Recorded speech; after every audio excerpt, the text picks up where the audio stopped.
Welcome back, humor consumers, to the Life Happens, Laugh Anyway podcast. I'm comedian Tracy DeGraff. And I'm Cathrine. My bestie. Hello, bestie. Hey, long time no see. Yeah, real long. We're just kidding. Yeah. Duh. I don't know why that's funny to me. But if people are listening that don't know us that well yet, prepare yourself. Prepare to be amazed. Yeah. We basically live the same life. Yeah. We just do life together. So we were at the gym this morning. We were in the pool. We had lunch. Oh my We goodness. did. Wow. We go to Bible study and prayer together. We go to church together. Yeah. And it's kind of like we're living the same life Right. in a way. And Yeah. we're neighbors. And we moved 3 times to keep it that way. Oh, we did, didn't we? We did. Mm-hmm. I don't know why we got off on that, but I don't know. my brain just went there. Well, that's okay. Okay, good. Well, what's the topic today, Cathrine? How to be a better listener. Oh. Prepare yourselves, listeners. Yeah. We're all in this together. We really are. We are. We kind of all suck. Yeah. We all want to be heard. True. And it's hard to listen sometimes, especially when you really don't want to. You may not be interested or whatever Right. the case might be. It's just hard. It really is hard to listen as like what we're about to talk about. Yeah. With compassion, discernment, and all those things. All the things. Yeah. And when we first decided to do this topic, I was thinking, oh, easy peasy. Listen. No, not easy peasy. Oh. Actually, the more research that we did on this week's episode, the more we found out that we did not know. And it did. So when you search for truth, Mhm. anywhere, and then you realize that you're like, it was almost like opening a Pandoras box. Mm-hmm. There was some great things, but then it just made us realize how much we don't know. That's true. Because I thought it was simple. It really, and in some ways, when it's broke down, it is simple. Mm-hmm. But so, like so many things in life, Mm-hmm. they're supposed to be simple, and we make it so complicated. Yeah. We make it hard. Yeah. Well, communication and the skill of listening is what we're talking about today. And it is a very important skill. And it is a skill. It's not just it doesn't come naturally. Mm-hmm. It's not something that you're born with. It is a skill that needs to be learned and practiced Mm-hmm. and learned and practiced and everything. Yeah. So here are a few takeaways that we're hopeful to give you listeners by the end of this podcast. We're going to discover the true power of listening and even how it can help prevent a war. I'm going to share something interesting about that. And when you were telling me, when we were going over the outline yesterday, Mm-hmm. you said that. I was like, what do you mean by that? So it is very interesting. Yeah. And the third thing, it might surprise you that some experts disagree. As they often do. Mm-hmm. Expert witnesses. There's always disagree. They're coming at it from different perspectives. Yeah. So we're going to just be open-minded. Uh-huh. Let's try that. And then finally, we're going to share with you tips on how to be the listener that people need right now. Uh-huh. Right now, we're all kind of recovering from a pretty tough year, 2020, Mm-hmm. COVID-19, the pandemic worldwide. Yeah. It's almost like the whole world was put into a salad spinner when everybody has been affected. And we're still in it. Yeah, we are So, in it again, actually. yeah, but it gives us a great opportunity. It's a great opportunity, when we're all kind of suffering in different ways, but some of it's similar. Mm-hmm. We have an opportunity to be there for people right now. So Yeah. let's take a look at that and how we can be the listener that people need right now. At the end of our podcast, we're going to share spiritual inspiration, as we always do, and we're going to give you a little assignment that could change your life. So stay tuned. You don't want to miss out on that. Yeah. This episode is sponsored by Muffin and Pooh, Ron and Kenny. our hubbies, Yep. our great guys that let us have this life of leisure and whatever we do. I just reminded him the other day. Yeah. I said, I work hard. Yes. I don't get paid. Right. Work really hard. Yeah. I mean, even the podcast, it takes at least a full day research. Because we really do. I mean, hopefully it's reflective in the quality of the content. I hope so. I mean, it's either that or we're super dumb. We don't know what to say about anything. Well, you're right. It does take at least a whole day, because we don't want to just pick any willy-nilly thing and believe it. Right. I mean, I kind of cross-reference, and I'm sure you do too. And yeah. You know me, little Miss Cross-Referencer. Her eyes just went like on, if you've ever seen Rudolph the Red-Nosed Reindeer, the animated one, and the eyes on the little puppet animals, like, woo, woo, woo, when Rudolph says he wants to expose his red nose. No idea what you're talking about. Oh, you're kidding. I've seen Rudolph the Red-Nosed Reindeer, but I don't recall the puppet. Darn. Anyway. Okay. Yeah, I cross-referenced. All right, let's jump in. Let's start giving some of the meat of this listening thing. So pay attention, listeners. Oh, pay attention. There's your assignment. Yeah, pay attention.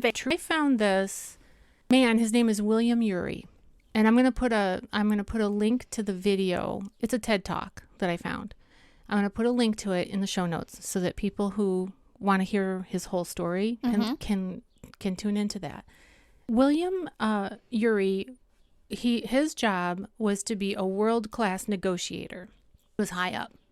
He would work with governments. He would work with like big multi-million billion-dollar companies in the corporate world. He was an international bigwig, sounds like. And he was sharing on his TED Talk about how important it is in negotiating. You have got to have the skill of listening. Yeah, because his job was to go in as an impartial third party and listen to both sides. Kind of like an arbitrator, I would imagine. Yeah, well, that's really what negotiating is. You're arbitrating between two sides. You're negotiating. You're trying to come up with. He called it trying to come up with a yes, so that it's a win-win situation so that nobody feels like they've been totally poo-pooed. Yeah, okay. He didn't use that language. I just made that. That's okay. Right now. Layman's terms. Right. And he was describing a time when he was in Nicaragua, and his services were being called upon by Hugo Chavez. There was a very serious situation going on in the nation, and he was brought in to speak to the government as well as to the opposition. Oh. And Hugo Chavez said to this William Youre, they had a meeting, and he said, so, what do you think so far? Because they had been there a few days, and all William Youre had been doing was listening. He was listening to the government representatives. He was listening to the opposition representatives, and came to Hugo Chavez, and he told him, well, I think we're making some progress. I think things are coming along. And Hugo Chavez kind of exploded. Like, he was like, what do you mean making progress? Like, he kind of wanted him to be on his side. Well, then William Youre said in that moment he could feel, because the emotions coming out of this guy, and that kind of energy doesn't just stay. Yeah. It spreads. It spreads. Look out. Yeah, and he could feel like he sensed a little bit of fear.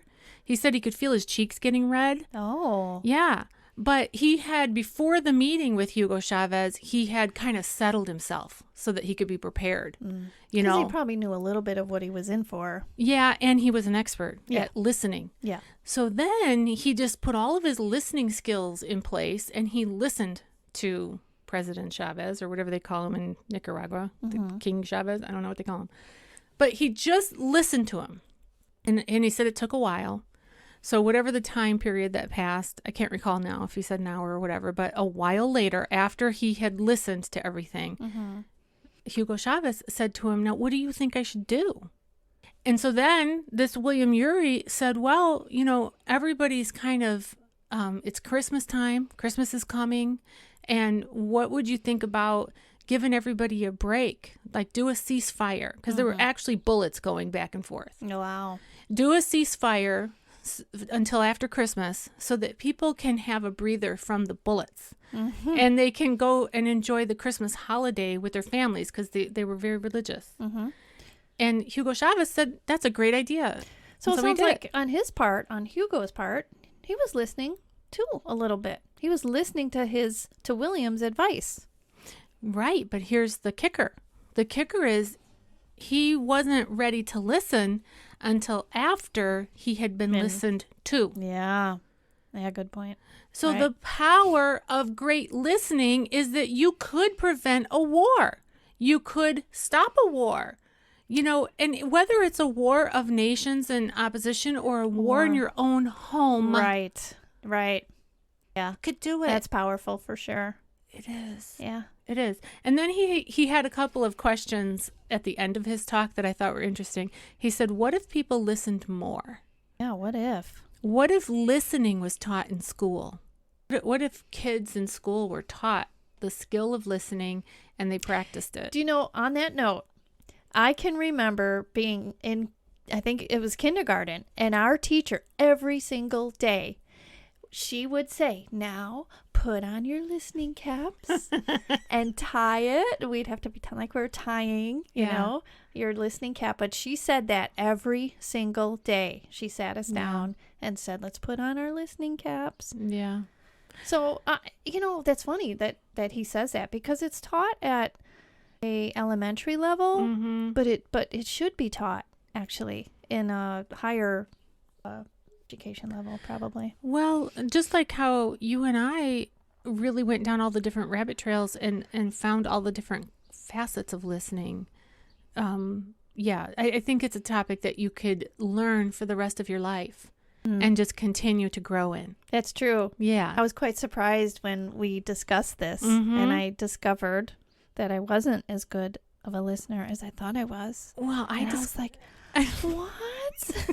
I discovered that as well. And in fact, the statistics that I read said that like a high percentage of people think they're great listeners. Like there was a big study done. I think it was 800 or 1,000 business employees were surveyed. Like 98% of them thought they were great listeners. But in actuality, people were only listening at a 25% capacity. So that leaves a lot of room for growth. Yeah. I think we're all going to grow. So let's do that. Hope so. Okay. Then he also says, this William Youre, he says, what if parents modeled listening to their children? Yeah. Real true listening, right? I mean, I remember hearing the phrase, you're going to do what you're told when you're told. That's the end of it. You know, children are to be seen, but not heard. But not heard. Yeah. That's it. And then he talked about husbands and wives and how listening can help a marriage as well as people in business. So it was just a fascinating TED Talk. Cool. Yeah, he talked about these two business partners who had a huge disagreement, and it was over a bunch of money. And at the end of the day, after he had listened to both sides, they were kind of warring over different details, right, that had to do with the business. Like they wanted to divide the business, and one wanted the stock to be a certain price, and he wanted the headquarters in a certain place, and he wanted a non-disclosure agreement or something like that, all these legal things. But what this Youre got to the bottom of with him, he's like, you know, you seem like you have a huge successful life here. You know, you've made a lot of money. You can do whatever you want. What is really missing from your life? Like, what is it that you really want in life? And this guy realized that what he really wanted was freedom. He wanted freedom to spend more time with his family. So because Youre, the expert, the negotiator, because he was listening. He was able to pull it out of him. Right. And so part of listening is listening to get information, right? Listening to understand. And the real, expert trick is asking questions that clarify, questions that inspire. You know, so he was able to go to these two business partners who were warring over stuff and get them to come to the table with a yes for both of them, where they both felt satisfied. And it's kind of miraculous. It's funny because as you're saying this, I so badly want to say, but you're still talking. Like I want to say, yeah, I found that too. And I found that somewhere along the line that listening also involves, as you were saying, it's like critical thinking, but it's also like detective work. You're listening so that you can discern or detect what it is the person in front of you is either expressing or, upset about or maybe even happy about. You're just trying to get there and connect with that person. Yeah, it's really hard. Yeah, it's hard to wait your turn. It is. That's a good segue into the next little segment of Celeste Headley is the expert who we said early on in the podcast that there were some experts that disagree with things. Well, Celeste Headley, she's a radio journalist and a speaker. I believe she worked for, I don't know if she still does, but she worked for NPR radio. Oh. And her professional job was to interview people. Mm-hmm. So she did this little talk, and she said there are 10 tips for how to be a better conversationalist. Okay. So not just listening, right? And her thing was she interviews people for a living to make good content for her audience. Sure. And she says that if you apply these 10 things in your conversations with others, you're going to have better relationships. You're going to have interesting conversations. Nobody's going to be bored, stuff like that. So she said, number 1, don't multitask. Be present. For sure. Put your phone away, put the dog away, whatever you got to do. Don't multitask.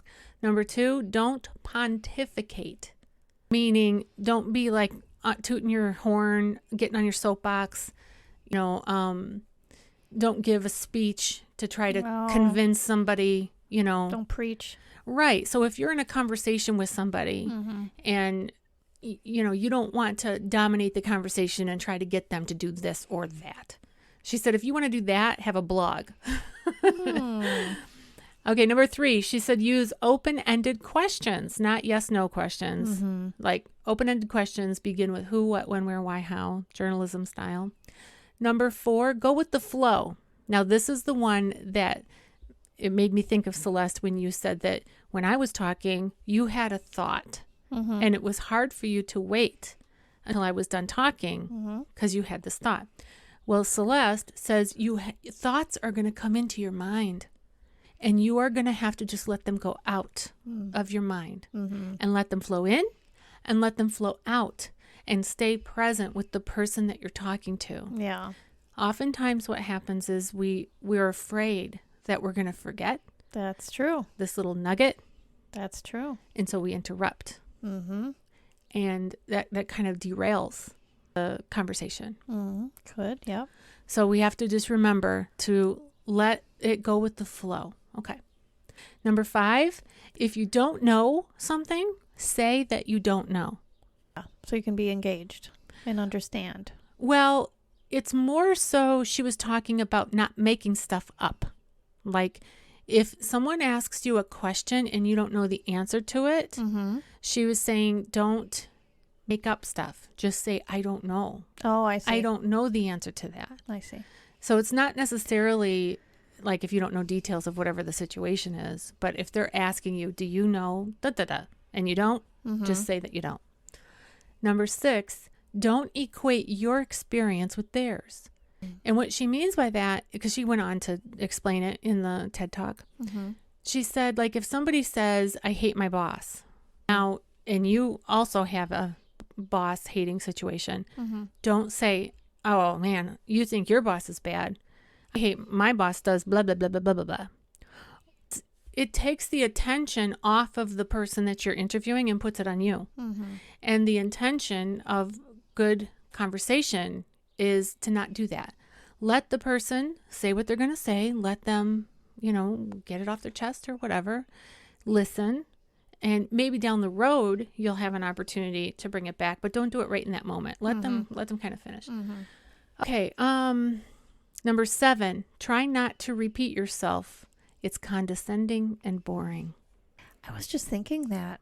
I literally was just thinking sometimes we can come off when we're really intent in listening and trying to maybe over-try. It can come off as condescending. She mentioned that we especially are guilty of this with our children or people that are our subordinates because we so want them to do something that we just keep on drilling it. and it can be condescending to them. All right, number 8, she says, stay out of the weeds. Don't worry about details. Just try to get the big picture. You don't have to get all the details of story in order to understand it. And if you try to get too many of the details, then you'll be too into it. And you need to just step back to get a broader view of what they're trying to say. She said number 9 is the most important. Okay. Listen. Okay. Listen to your interviewee. Listen to them. You're the interviewer, they're the interviewee. Listen to them. And then number 10, she said, be brief. She described it like a mini skirt. It needs to be short enough for interest, but long enough to cover the topic. Yeah, I'm like, oh, that's great. Good. That's good. Huh, Yeah. Interesting. I could see where some of it is contradictive to some of the advice that's out there, but some of it is the same.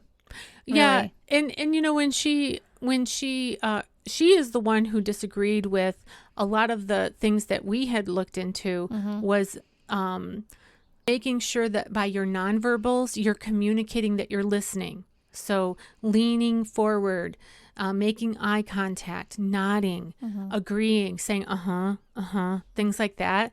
She said, forget all that.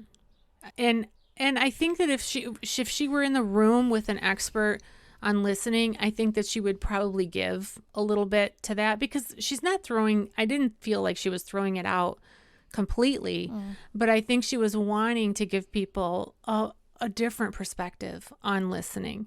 And what she said made sense to me. She said, you don't have to pretend like you're listening if you're in fact listening. That was her premise on that your nonverbals, if you're actually listening, your nonverbals will naturally flow into communicating that you're engaged, you care, you're listening, you're not interrupting, you are actually doing it. So she just didn't. I obviously I wasn't having a back and forth conversation with her, because she's just doing a TED Talk. Right, and you're doing all the listening. Right, but I'm gathering and guessing that she would probably agree that yes, those things have a place, but we also need to do, maybe take a look at it from this angle. So can you recall what led you to think that she would be open to a little bit of give and take on that issue if she were sitting here with us? What did she say that made you? Well, I obviously, I mean, I had never heard of her before, but she seemed reasonable. She talked about how in the beginning of her talk, she said that she never likes to have pundits on her radio program, like for one political side or the other, because they're too engrossed in their own viewpoint to come out of that, and I personally appreciate that kind of mentality in terms of not being so. It's hard because when you have your own personal beliefs, right? But you're talking to other people that don't share those same beliefs. It's hard to not make assessments on people. Because, we've talked about this many times about judging and assessing and blah, blah, blah. So I don't know, but she just seemed smart to me and well-rounded, and perhaps like she would be open to, I do disagree here, but I agree here. And she seemed to me like the type of person that you don't have to agree with everything with her in order to be acknowledged, and you're a fellow human being and you have something to say. The thing that she said at the very end of her talk, she said, mainly just be prepared to be amazed. If you can look at every conversation with people and think about how every single person is an expert at something, done something expertly for years and years and years, and people are so interesting, and the things that we don't know, just be prepared to be amazed. Yeah. Be prepared to be appreciative too. Yeah. And appreciate what someone's got to say. Yeah. And even just being open to being amazed by maybe somebody, they don't appear to have this great, skill. Insight. Yeah. Maybe they don't appear that way, but they do. Or they might have a really poor way of communicating, but it doesn't minimize what they have going on in their mind that they're trying to express. Right. Those are things I sometimes remind myself. Yeah. Yeah. So I don't know. I just kind of resonated with her. Yeah. One thing that really stuck out to me was when one of her tips was, don't try to equate your situation with, whoever you're engaged with. I get that. And I know that there's a time for that. Like she said, maybe at the end. Mm-hmm. But that struck me because sometimes I like to show that, I'm into it too. I'm excited about what you're saying. So then I might say something like, yeah, that happened to me too. I get it. Or I get this, or I get this emotion. Sometimes I like to do that, but wait for the right moment, I feel. But yeah, I think it's a delicate dance because it is. When someone is sharing with you, let's just say, like the example that she gave was, you're having a struggle with your boss. And they just start telling you that, there could be treasure trove of emotion and information and whatever underneath that. Mm-hmm. And if you then jump in with your story next, so it's your turn to talk, and you jump in with, this is what happened to me. Now the energy is shifting to you, and you're shifting it to you. Yeah. You're making the choice that I hear what you're saying, mm-hmm. but now this is what I'm saying. And what she is saying is that is like playing a trump card. That's like trumping the other person. Yeah, definitely don't want to do that. You want to avoid that, or one wants to. I think that probably something to try for all of us would be when you feel that sensation of, I'm about to say, that happened to me too. Try to find a way to suppress that, mm-hmm. and just continue in the conversation, keeping the focus on the other person. Yeah. Because I definitely can see where you don't want it to be too one-sided. No, because when someone is excited, it really also depends on what that person is telling you. If it's something that they've had a problem with something, you definitely, wait till the end to have your appropriate response. If it's something that someone is sharing with you that they're excited for you to join in with them in this, whatever this endeavor might be, let's say, I feel like it's not appropriate to sit and be quiet all the way to the end when clearly this person wants you to be just as excited as he or she is. Do you know what I'm saying? I do, but I think that's partly why communication is so difficult. Yeah. Because every scenario is different. That's right. And we do have to make assumptions, and yeah. Go ahead. What were you gonna say, Catherine? You practically have to be a genius to discern when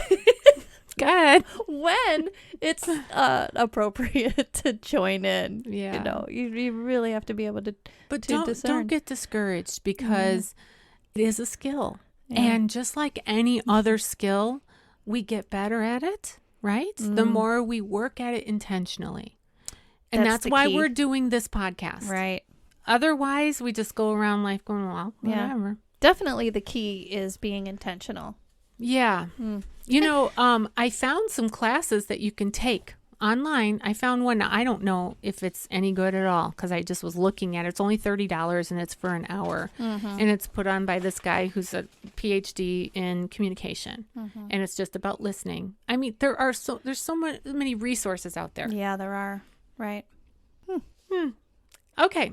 Let's see. What was our next? That we're done now with the experts and how they disagree. And now we're moving on to tips on how to be the listener people need right now. And I think the reason why it says right now is because of just the society, which I kind of talked about this earlier, that we're living in, mm-hmm. and that we need to have more listeners, less speaking, less blurting things out, and more listening. Mm-hmm. So this particular guide that I have was more for for leaders. In fact, many things that I looked up were aimed and targeted for leaders, but this can be applied to everybody. And should be. And should be. Anybody who is communicating with anyone, a person, not a dog, not your dog. Right. Dogs are pretty even well, some dogs some people are pretty say good. that, yeah, you can listen to your dog, but okay. Whole different subject. Okay, go on. But yeah, anybody who's communicating. So when we listen to people, we want to make them feel valued, don't we? We want to make them feel validated. We want them to really just, feel valued and elevate the communication level. Mm-hmm. So that's the goal. So, but what does it mean to be a good listener, do you think? From all the stuff we just learned. Yeah, I think that at the end of it, you feel like you've been heard. You know, you feel like you have made almost like a bank deposit. Yeah. You know what I mean? Like the connection, you have a connection with the listener. They heard you. They took the time to try to understand your point of view. Yeah. Yeah. Feel valued. Loved. Feel heard. Right. Exactly.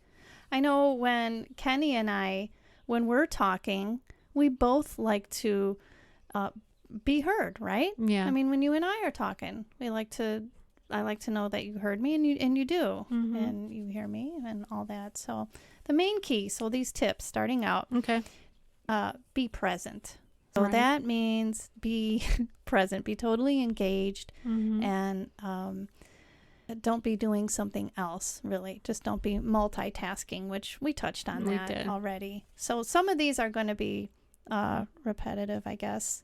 Don't be checking your email or your phone while you're talking. You know, and I wanted to mention, there's, when I started this with the research, someone who popped into my mind, who I always admired, such a good listener, totally engaged, is Christy Grell. Oh, yeah. Yeah. She just, and it's not to say I don't know many other good listeners, you know, but she just would be completely focused Yeah. on you and attentive.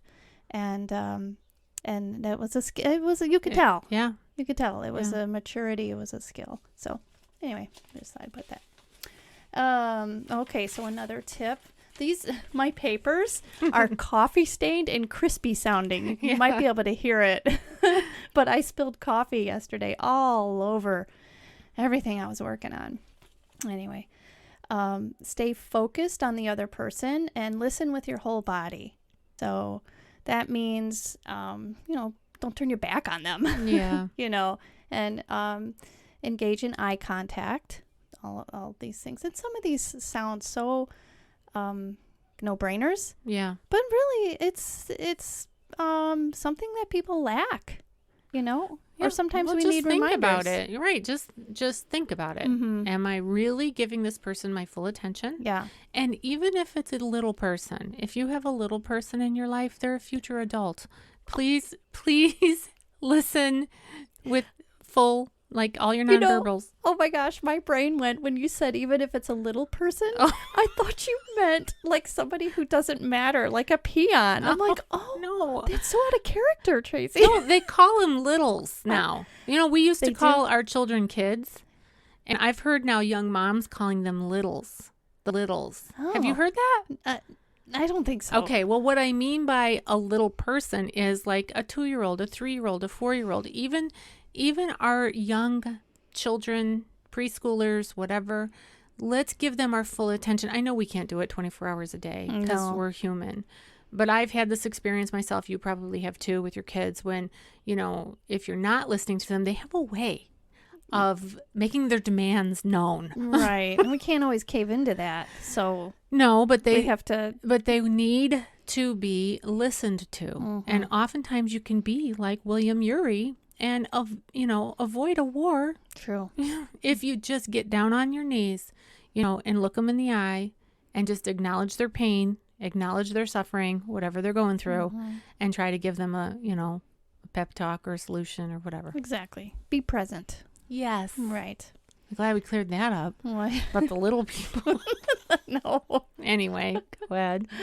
Okay. And depending on what the situation is, find the right setting. So if it's something that is really something that you sense or is really troubling the other person, find the right setting where you can to talk about it. Yeah, where you won't have distractions and you could just focus on that person. That's really a good tip, because external distractions can destroy a conversation. Mm-hmm. So if you're trying to have a heart-to-heart with your son or your daughter or your husband, or a coworker or whatever, mm-hmm. find a good spot to have it and not a real busy, crazy environment. Right. Like, for example, you want to have a good conversation with someone, and let's say that the subject matter isn't real serious, but you don't want to be in a real noisy, distracting restaurant. Sports bar. Yeah. 18 televisions all over the place. But at the same time, you don't necessarily need a conference room. Right.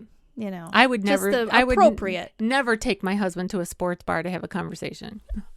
They've got golf over here. They've got bowling over here. NASCAR over there. Forget it. Yeah. We're out. Same with Kenny. Let's go to the confessional.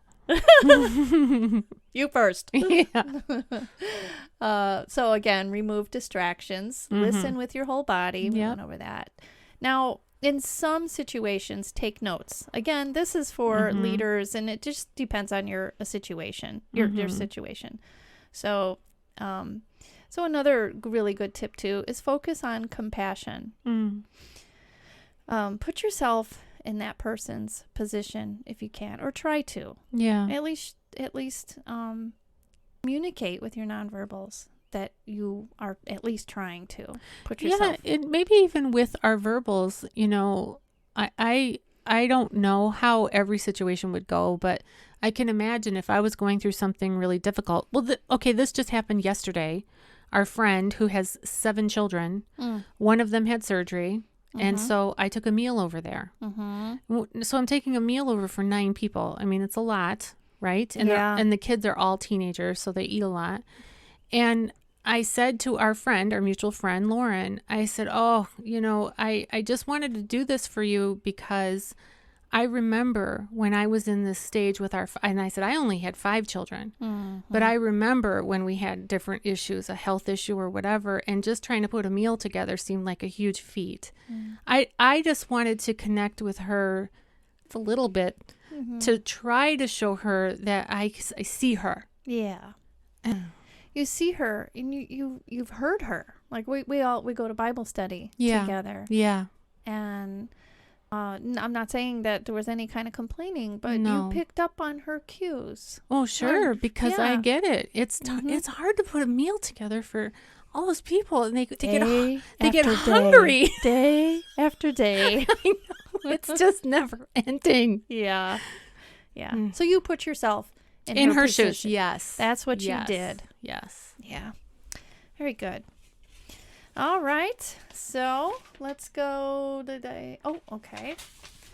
All right, talk less and listen more, which sounds simple. And it says here, listen. Virtually a lost art in America.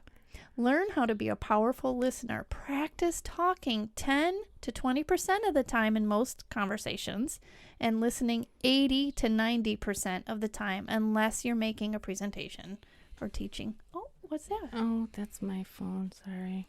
I don't know why it's doing that. It sounds like something's rewinding. I know. Now what? What? Oh, sorry, listeners. We technical stuff. Yeah, we have a struggle with our phones and when linking up. Yeah, we silenced them, but they somehow link up, and we tried to. We're gonna figure it out. Unlink them. Yeah, sorry. Yeah. All right. Back. So I said this earlier, but so about talking less and listening more. Yeah. You're a detective trying to get to the bottom of the mystery that sits in front of you, which we talked about earlier. Yeah. You're trying to discern. Right. You're trying to, pick out what they're saying and either help them or just engage in some kind of feedback that's appropriate.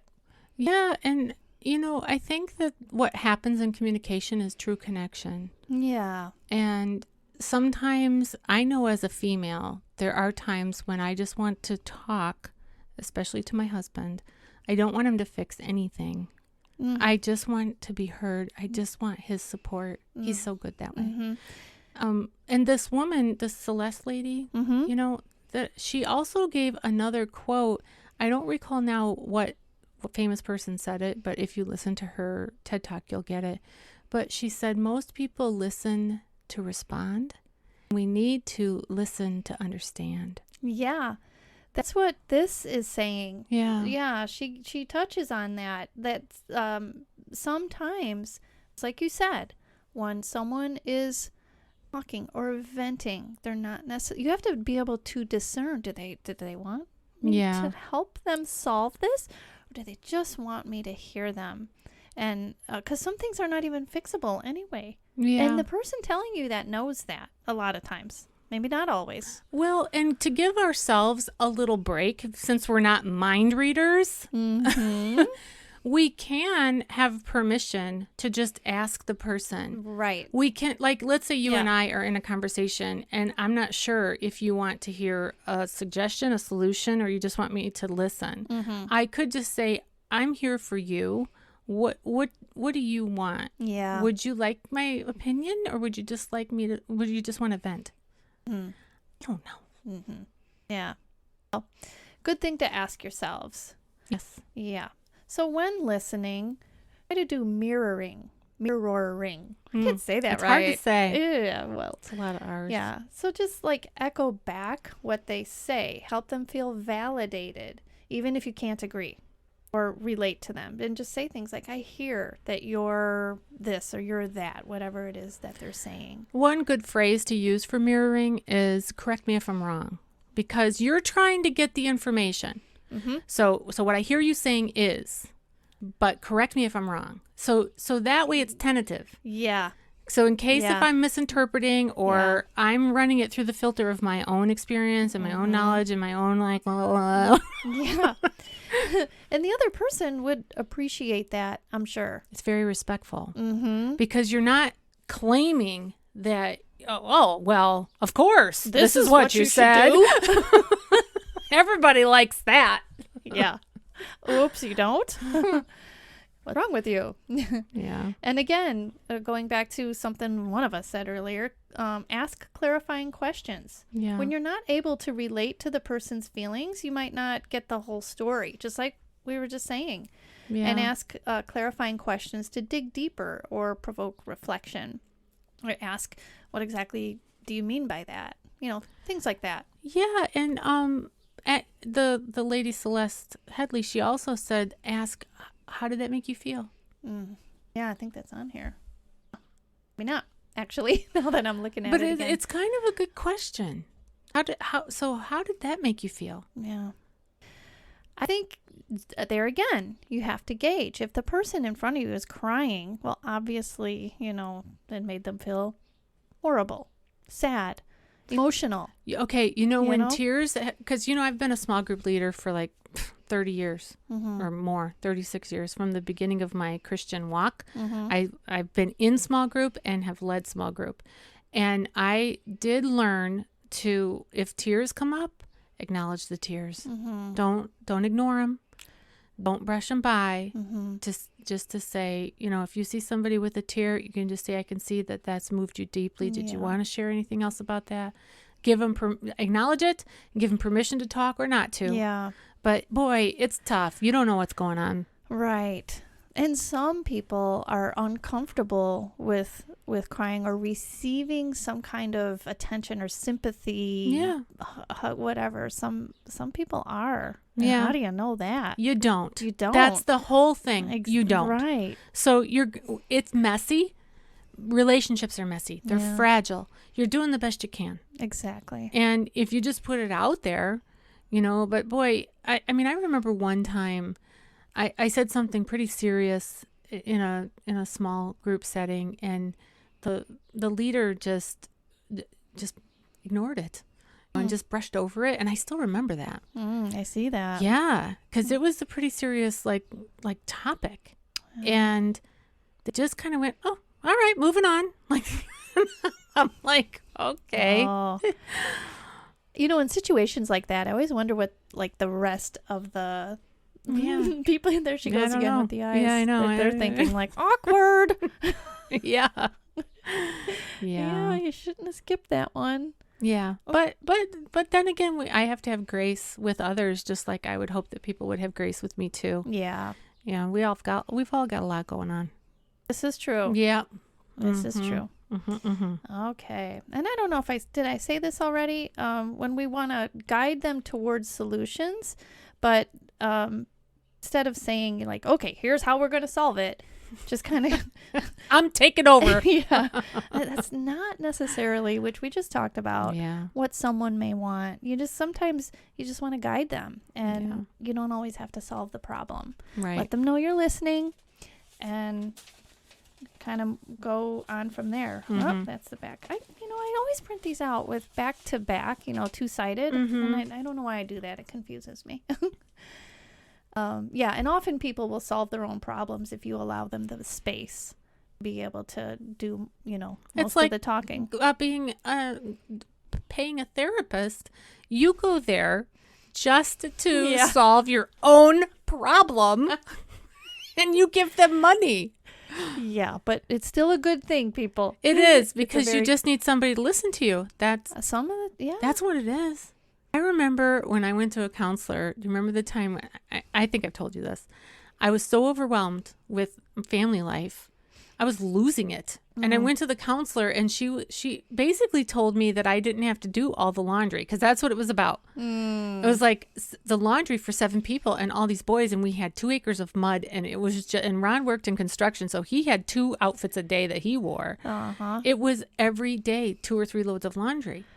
And and then I would get behind, and it's like, it's a mountain. Yeah. And she basically said, you don't have to do everybody's laundry. So I came home and I made a proclamation. I was like, that's it. I'm done. If you can reach the buttons on the washer, you're doing your own laundry. And so then I only did my laundry and the baby, who was Caleb, who's now going to be 20. So I had my laundry to do and his. I didn't do Ron's laundry. Really? Nope. She gave me permission to solve my problem by telling everyone, you're on your own. And then I just didn't do it. And it just piled up and piled up. And one day I came home several weeks later, and Ron was sitting on the kitchen. No, he was sitting on the couch in his swimsuit. And it was like November in Chicago. And I was like, what you doing? Are you going swimming? No, I'm out of underwear. I'm like, are you doing your laundry? Yeah. Yeah. So I paid this woman like $65 or whatever it was for her session for me to just talk about my problem. And I was the one who came up with the solution just by her questions. Well, and I'm sure she knew that. Yes. Like that was the skill that she had, that she went to school for. Right. They probably taught her all this stuff. All this. Exactly. Psych 101. Gosh, we should start a counseling business. Do you know how many businesses we say that we could do? Don't mention the one. We could just set up at the coffee shop and put our little nickel can out like Lucy. Oh, I love the sound of a nickel. Let's try it. You're an idiot, Charlie Brown. Oops, wrong way to counsel. All right. Okay, have you heard of sunset listening? No. Me neither. What is it?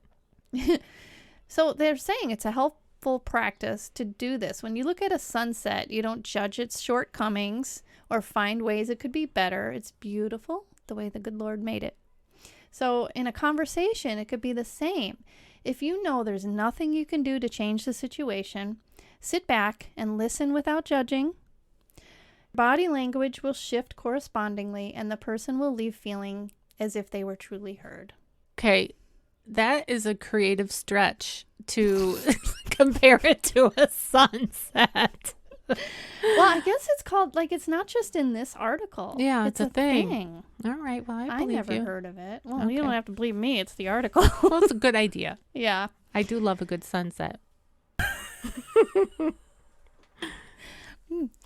All right. And now this says respond quickly. Again, this is for somebody in like a leadership position that has to solve problems. Okay. But I would say, and I am saying, that even if it's not in some kind of professional setting, in your family, in your children, a friend, whatever it might be, if they have come to you with some kind of request or some kind of problem, and you have then, it had an exchange where you want to help, follow up on it, basically, is what this is saying. That will indicate that you have been listening, that you care. Yeah. And that they're, you're validating them by responding. I think that's so important.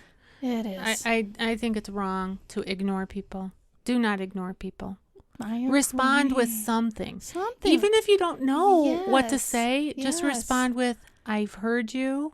I care about you, and I'm trying to formulate what to say. Yes. Funny you should say that, because just yesterday, and I wasn't even thinking about all this, respond. Yeah. There is a friend that we have, and she had texted me early in the morning, and it wasn't till evening that I got back to her. And I said, first of all, I said, I love hearing from you. And I sometimes can't respond right away, but it's for two reasons. One, I either just can't because I'm in the middle of something, or I want to give more attention to the things you sent me, whether it's pictures or it's some kind of lengthy advice, whatever it might be. And I want to give my full attention to it, and I want to respond with my heart being, fully expressed back. I don't want to be short in my answer. So that's what I said in my response. Now, this was in the evening that I finally responded, but I wanted her to know that I do enjoy, I got her message. I enjoy getting them. And this is why sometimes I don't respond right away. I want to be, give a lengthy answer. Yeah, I think it's just so important just to acknowledge, even if you don't know what to say, just to say something. Yeah. And sometimes this happens to me. I lose wherever the communication came from. I know you do. Yeah. Oh, well, I guess I do too. There's so many different ways that you can get. Somebody can ask you a question, and then I'm like, oh, did it come in through Messenger? Right. Did it come in through Facebook, email, text? Right. It's just too much. Okay. Do you got anything else over there? That's it. It's kind of simple. Yeah. It kind of is, kind of isn't. Yeah. It's clear like the mud. Whoops! Whoa! There goes my charger. Extra loud in the microphone. I'm so sorry, everybody. All right, we're looking for the scripture here because we've given you all that we can give you today on content. So I'm looking up the scripture. It is the book of James, chapter 1. It is verse 19. I'm almost there. Okay. I should have had this open ahead of time, but I didn't. It says this, and it's under the heading of listening and doing. It says, my dear brothers and sisters, take note of this. Everyone should be quick to listen, slow to speak, and slow to become angry. Yeah. That's a good one. That is a good one. Quick to listen, slow to speak, and slow to become angry. I love how he addresses that. Brothers and sisters, meaning friends. Everybody. We're family. Yeah. We're part of this human family. Right. The human race is a family. Let's treat each other with love. Yeah. There's also a verse in Proverbs 17:27. So let me get to that. Sorry, here. Let me see. I'm 16:17. All right. Oops, I went one page too far. I got to turn the page. All right. Verse 27, Proverbs 17:27. The one who has knowledge uses words with restraint, and whoever has understanding is even-tempered. So when you're listening to someone, respond with restraint, use your words with restraint, and go for understanding. Really, really do your best with these skills that we've been talking about. So much wisdom right there. Yeah, Proverbs is the book of wisdom, you know. Solomon was very, very gifted. Yeah, the Lord gave him wisdom. Mm-hmm. The Lord said, you can have whatever you want. What do you want? He said, wisdom. That's okay. That's a wise decision, It Solomon. was. Here's Proverbs 13, verse 3, and this is the final scripture we're going to share today. It says, those who guard their lips preserve their lives. Those who speak rashly will come to ruin. Yeah, our communication really does matter. So, and we know that oftentimes it's hurt. You know, people are angry, they're hurt, whatever, and that's what stirs up the trouble. But we need to listen with compassion, listen with the goal to understand. You know, everybody's got a battle that they're fighting somewhere. And if we knew the whole story, like let's say, for example, we knew the whole story of, you know, somebody that cuts us off or somebody in traffic, let's say, for example. I don't know what they're flying down the road to do, you know?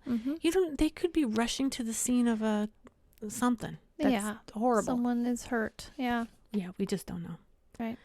All right. Did you have something else that popped in there? You know, if we were all better listeners and responders, people who listen with wisdom and understanding, we wouldn't need arbitrators and negotiators. Right. We wouldn't need them, and we wouldn't need to hire them and pay so much money.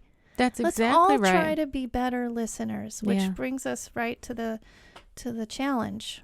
Yeah. Right? Yeah. Our challenge for all of our listeners, if you're still hanging in there with us, and we hope you are. This is our longest episode. I believe you. Yeah. I believe you. I'm looking at it. And I was thinking, oh, this is going to be so, like, not a thing.